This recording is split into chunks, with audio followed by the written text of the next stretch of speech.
Hello and welcome to Inside Scoop. I'm Simi Das, and joining me is Kent German, one of our senior managing editors here at CNET. Kent, thanks for being with us. Sure, no problem. So big news announced today. SoftBank, a Japanese company, is acquiring Sprint. Yes. Can you tell us a little bit about the deal? Sure. Well, Sprint is our third largest carrier in the United States, and SoftBank is a big Japanese carrier, also their third largest. Not a bank. No, not a bank actually, a wireless carrier, and they are going to be acquiring Sprint for $20.1 billion. So the deal has not yet been approved, so that's going to happen, what, sometime next year, right? Yeah, it could happen next year, it could happen sooner, but basically, it needs to get approval by the U.S. government before that can go through.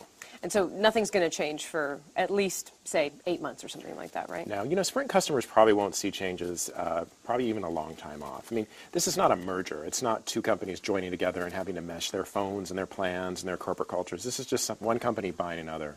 So SoftBank is probably going to keep Sprint intact as it is, so we don't expect customers to see changes for a long time, if they do at all. And what does this mean for Sprint, though? Because this is good news for Sprint, correct? It is. Sprint's in a trying time right now. It's the first carrier to roll out a 4G network, but that was under WiMAX, which is a different technology than what's really popular now, which is called LTE.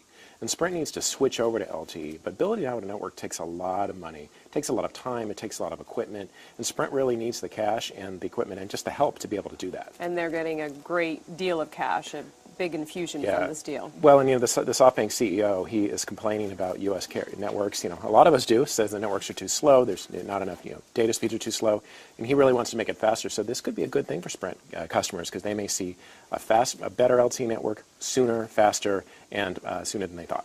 But again, several years out or a couple years out? Yeah, I mean, this kind of stuff takes a lot of time to build out, right. So we wouldn't see it for several months. Sprint's network is growing very slowly.